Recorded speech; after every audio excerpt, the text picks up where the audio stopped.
პრობლემა, ბიჭებო, თქვენს არასწორ უსამართლო დამოკიდებულებაშია სხვა ქვეყნების მიმართ. მე მგონი ეს უნდა გამოასწოროთ, თორემ საფრანგეთის პრობლემა იქნება. მალე. და იქ კიდე ტრამპი მოდის, მისტერ ბაიდენ, ასე რომ დაფიქრდით. გადასატანი ვრჩება მაქსიმუმ 1 წელიწადი, რის შემდეგაც ფუნდამენტურად შეიცვლება როგორც გლობალური და რეგიონალური პოლიტიკური ინტერესები, ისე ინტერესები კონკრეტულად საქართველოს მიმართ.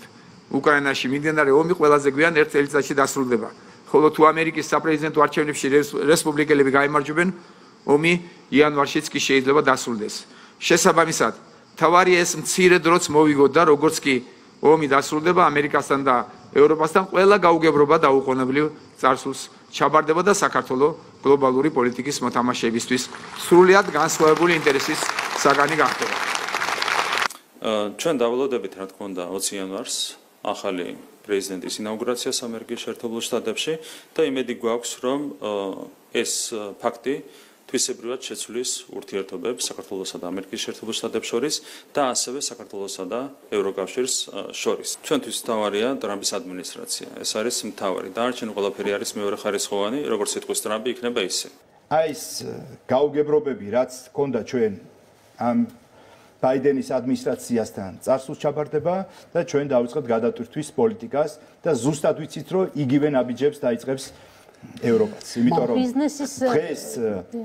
დღეს მოკარნახე ამ ევროპული სტრუქტურებიდან ვინ როგორ მოექცეს, ეს არის სწორედ ბაიდენის ადმინისტრაციიდან, როგორც ისინი დასრულდებიან პოლიტიკურად, შემდეგ უკვე შეიცვლიან რიტორიკასაც და მიდგომასაც საქართველოსა და ქართული სახელმწიფოს მიმართ.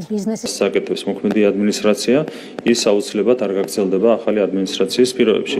აქაც ჩვენ შეგვიძლია დავიტოვოთ იგივე სიმეტი. თუმცა კიდევ ერთხელ ვიტყვი, რისკები ბუნებრივია რჩება.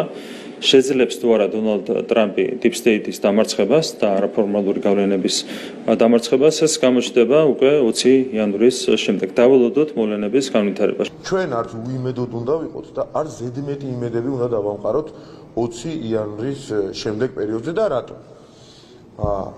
ტრამპის ორი მთავარი დაპირება გახსოვთ, ხო? სუბიექტურად ყველასთვის გასაგებ ენაზე რომ ვთქვათ, ორივე დაპირების შინაარსი საქართველოს აწყობს. ერთი ომის დამთავრება, სადაც ბუნებრივად ქრება საქართველოს მეორე ფრონტად ქცევის ინტერესი და მეორე დიპ სტეიტის დამარცხება. დამოკიდებული იქნება ჩვენი ქვეყნის პოზიციონირება 20 იანვრის შემდეგ იმ მოვლენებზე, თუ რამდენად შეძლებს ბატონი დონალდ ტრამპი თავისი დაპირებების შესრულებას.